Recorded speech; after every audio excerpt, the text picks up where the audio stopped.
నమస్తే. Welcome to icon politics. నేను మీ సురేంద్ర. కూటమి ప్రభుత్వం ఏర్పడి నుంచి ఏపీలో ఎక్కువగా వినబడుతున్న లిక్కర్ స్కామ్.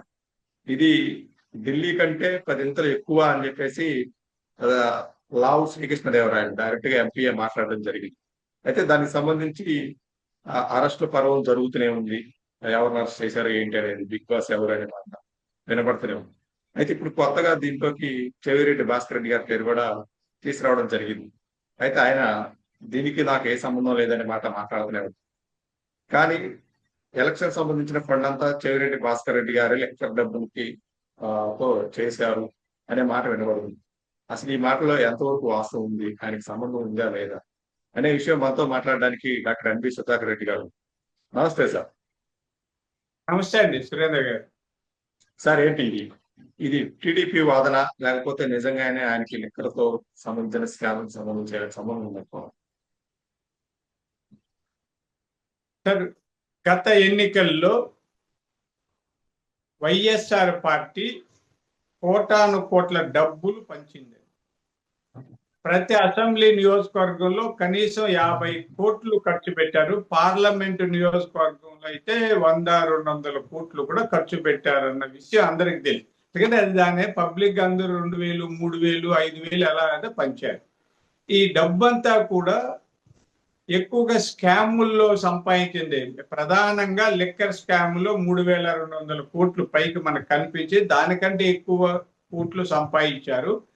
ఈ డబ్బుల్లో ఈ అక్రమాలు, అవినీతికి వచ్చిన డబ్బులు ఎక్కువగా ముఖ్యమైన నాయకుల దగ్గర పెట్టి ఖర్చు పెట్టించారండి. ఇప్పుడు మీరు చూడండి, చెవిరెడ్డి భాస్కర్ రెడ్డి గారు ఇక్కడ ఎమ్మెల్యేగా ఉన్నారు.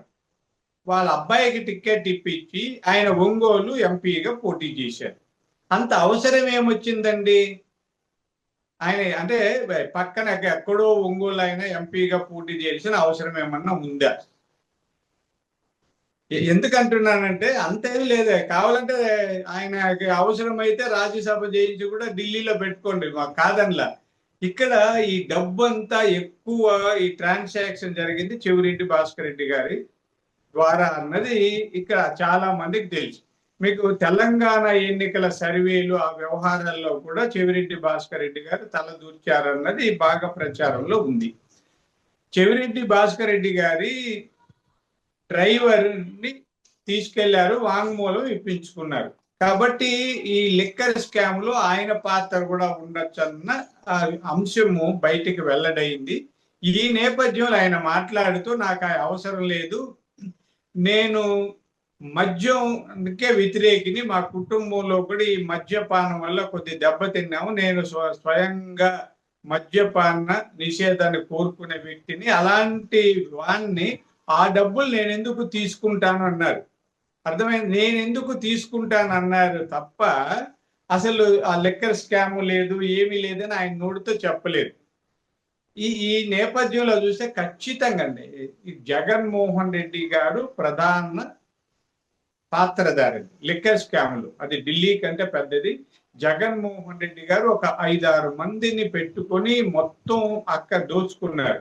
అందులో వైవి సుబ్బారెడ్డి గారు, విజయసాయి రెడ్డి గారు, తర్వాత చెవిరెడ్డి భాస్కర్ రెడ్డి గారు, పెద్దిరెడ్డి రామచంద్రారెడ్డి గారు, ఇలా అంటే కొంతమంది ప్రధానంగా. అలాగే సజ్జల రామకృష్ణారెడ్డి గారికి అన్నీ తెలుసు. ఈ మొత్తం అయితే తమ చేతికి మట్టి అంటకుండా ఎవరినో ఇరికించేది బాగా తెలిసిన వ్యక్తి జగన్మోహన్ రెడ్డి గారు. ఇప్పుడు చూడండి, లిక్కర్ స్కామ్ లో ఎక్సైజ్ మినిస్టర్ పాత్ర ఏ రోజైనా మీరు విన్నారా? నేను విన్నాను. ఆ ఎక్సైజ్ మినిస్టర్ కె నారాయణ స్వామి గారు, మా జీడి నెల్లూరు ఎమ్మెల్యే, మా జిల్లా వ్యక్తి, ఉప ముఖ్యమంత్రిగా కూడా ఉన్నారు. ముఖ్యమంత్రికి తెలియకుండా, ఎక్సైజ్ శాఖ మంత్రికి తెలియకుండా లిక్కర్లో ఇన్ని ఘోరాలు ఎలా జరుగుతాయండి? లిక్కర్ స్కాములు వాళ్ళ ఊరు బయట వ్యక్తులు వచ్చి వాళ్ళు మాట్లాడుకొని, వాళ్ళు చేసి, వాళ్ళ డబ్బులు తీసుకొని, వాళ్ళ హవాలాలో మరి ఇవన్నీ ఎలా జరుగుతాయి అంటే వీళ్ళు ఎంత ఘోరంగా ఉందో చూడండి. మీకు అర్థమైంది కదండి. ఇప్పుడు బండి డ్రైవర్కి తెలియకుండా ఎవరు నడిపారండి బండి? ఇప్పుడు యాక్సిడెంట్ జరిగింది, ఆ డ్రైవర్కి తెలిసి ఉండాలి. ఒకవేళ అతను ఆరోగ్యం బాగాలైతే వేరే డ్రైవర్కి ఇచ్చి నువ్వు అని ఇంచే పెట్టి ఉండాలి. డ్రైవర్ లేనే లేదు, నాకేమీ తెలియదు, బండి ఎవరు గుద్దేశారో నాకు తెలియదు అన్నట్టుంది ఇది. డ్రైవర్ ఎవరు? ఎక్సైజ్ శాఖ మంత్రి. ఆ తర్వాత సహజంగా అండి క్యాబినెట్ అన్నిటికీ అందరూ బాధ్యత వహించాల్సిందే. క్యాబినెట్ అంటే మంత్రివర్గం అంటే అన్నింటికి అందరూ బాధ్యత వహించాలి. ఉమ్మడి బాధ్యతతో క్యాబినెట్ పనిచేస్తారు. అలాగే ముఖ్యమంత్రి గారు కూడా. ముఖ్యమంత్రి గారికి బాధ్యత లేదు, తెలియదంట. మంత్రి గారికి తెలియదు. ఇవి ఎలా జరుగుతాయి? అలాగే చెవిరెడ్డి భాస్కర్ రెడ్డి గారు కూడా నాకు సంబంధం లేదని చెప్తారు. అయితే ఇక్కడ మా చిత్తూరు జిల్లాలో లేదా తిరుపతి మా ఊరే కాబట్టి ప్రతి వాళ్ళకు తెలుసండి ఈ డబ్బు లావాదేవీలు ఎక్కువగా చెవిరెడ్డి భాస్కర్ రెడ్డి గారి ద్వారానే జరిగాయి. విదేశాల నుంచి డబ్బులు తెచ్చుకునేది కూడా ఆయనే. కాబట్టి లిక్కర్ స్కామ్ లో ఆయన పాత్ర కూడా ఉండొచ్చని విశ్వసిస్తున్నారు. అదే అవి ఆధారాలు దొరకకుండా తప్పించుకొని ఎంత తిరిగినా అక్కడ సాక్షులు ఉన్నారు కదండి, వాళ్ళు చెప్పగల ఎక్కడి నుంచి వచ్చింది వాళ్ళకి ఆధారం కనపడకపోవచ్చు, కానీ ఈ సాక్షులు చెప్తారు కదా, వాళ్ళకి ఎక్కడ వచ్చిందో చెప్పాలి కదండి. అందుకని ఇవన్నీ చూస్తే చెవిరెడ్డి భాస్కర్ రెడ్డి గారి మెడకు కూడా ఈ ఉచ్చు బిగిస్తుంది అనేది నా ఉద్దేశం అండి. సార్ అయితే లిక్కర్ స్కామ్ సంబంధించి బిగ్ బాస్ ఎవరు బిగ్ బాస్ ఎవరు అని అంటూనే ఉన్నారు. అంటే ఆ బిగ్ బాస్ చిన్న చిన్న వాళ్ళందరినీ అరెస్ట్ చేసుకుంటారు, బిగ్ బాస్ దగ్గరికి ఎప్పుడు వెళ్ళొచ్చు అంటే ఈ కొన్ని కేసుల్ని అలాగనే వదిలేస్తున్నారు అనే మాట వినబడుతుంది. లిక్కర్ స్కామ్ కూడా బిగ్ బాస్ దాకా కూటమి ప్రభుత్వం తీసుకెళ్తుందా? సరే, ఇక్కడ ఈ ఈ రాష్ట్రంలో జరిగిన అన్ని అవినీతి అక్రమాలకి జగన్మోహన్ రెడ్డి గారు మూలం అనేది అందరికీ తెలుసు, దానికే లేదు. అయితే ఆయన తప్పించుకోవచ్చు. ఇక్కడ రకరకాల ప్రచారాలు ఉన్నాయి. సోషల్ మీడియా వచ్చిన తర్వాత ఈరోజు ఏం చెప్పిన చంద్రబాబు నాయుడు గారు కూడా క్షమించి వదిలేయబోతున్నారు, ఇట్లాంటివి కూడా వస్తున్నాయండి. చంద్రబాబు నాయుడు గారు చాలా నిజాయితీగా నిక్కచ్చిగా ఉంటారు. ఆయన చాలా స్థిత ప్రజ్ఞులు, చాలా పట్టుదలగా ఉంటారు. అట్లా అని చెప్పి మొండిగా మొరటుగా ఉండరు. ఆయన చూస్తే మెత్తగా ఉంటారు, మాట్లాడుతుంటారు కాబట్టి మెత్తగా అనుకో కాదండి, స్ట్రాంగ్ అండి. ఆయన ఎప్పుడు కూడా బెండు గారు నేరస్తుల్ని వాళ్ళని ఎవరిని వదిలిపెట్టే ప్రశ్నే లేదు. ఆయన మా పార్టీ వాళ్ళు నేరం చేస్తేనే ఒప్పుకోరండి చంద్రబాబు నాయుడు గారు. టీడీపీలో ఉండి పని చేసిన వాళ్ళే తప్పులు చేసి ఆయన క్షమించిన, అలాంటి జగన్మోహన్ రెడ్డి గారినో లేదా ఆ పార్టీ వాళ్ళు క్షమించే ప్రశ్నే ఉండదు. కానీ చట్టం ఇవన్నీ చూసి దర్యాప్తు చేసి కరెక్ట్ అయిన ఆధారాలు ఉన్నప్పుడు అరెస్టులు చేయాలన్నది చంద్రబాబు నాయుడు గారి తత్వం. ఎవరైనా తేల్చింది అదే అండి. ఎవరంటే వాళ్ళని అరెస్ట్ చేస్తే కుదరదు కదా, కోర్టులు ఉన్నాయి. ఈ నేపథ్యంలో రకరకాల ప్రచారాలు జరుగుతున్నాయి, రకరకాల ప్రచారాలు జరుగుతున్నాయి. ఒకడు కక్ష కట్టారు, కావాలని అరెస్టులు చేస్తాను ఒకడు అంటాడు. కాదు, జగన్మోహన్ రెడ్డి గారిని రేపో మాపో బిగ్ బాస్ అతను అరెస్ట్ చేసి లోపలేస్తాను ఒకడంటారు. లేదు నరేంద్ర మోడీ గారు ఆయనకి ఆశీస్సులు ఉన్నాయి, చంద్రబాబు నాయుడు గారిని లోకేష్ గారిని కూడా పిలిచి వాళ్ళు చెప్పేశారు, వాళ్ళని ఇంకేం చేయరని ఒకడు.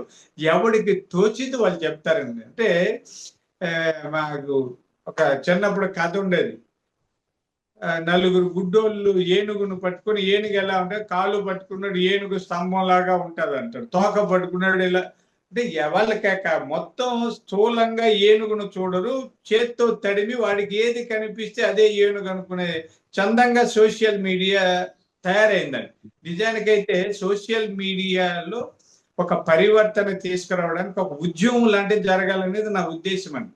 మనం కూడా, ఎందుకంటే రాసేది తెలీదు, అక్షరాలు తెలియవు, తప్పులు పొరపాట్లు నోటుకొచ్చింది చెప్పడం, ఎవడో చెప్తే అదిగో పులి అని ఒకడంట, ఇదిగో తోక చూశాను ఒకడు, లేకపోతే తోక కనిపిస్తే అదే పులి అని ఒకటి, ఇట్లా ఉంది.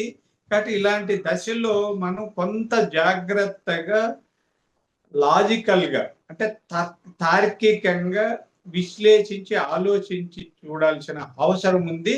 ఈ అక్రమాలు అవినీతి అన్నింటికి జగన్మోహన్ రెడ్డి గారే మూలం. ఆయన లేకుండా ఏ అవినీతి అక్రమాలు జరగలేదు. ఆయన నాకేమి సంబంధం అనే స్థితి లేదు.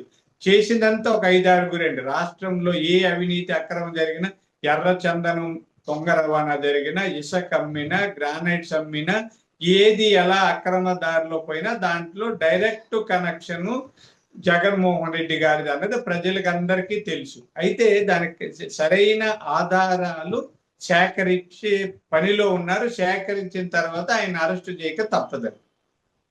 ఓకే సార్, చూద్దాం సార్ తదుపరి కార్యాచరణ ఎలా ఉంటుంది, ఏం జరుగుతుంది. మీ అభిప్రాయాన్ని తెలియజేసినందుకు ధన్యవాదాలు సార్.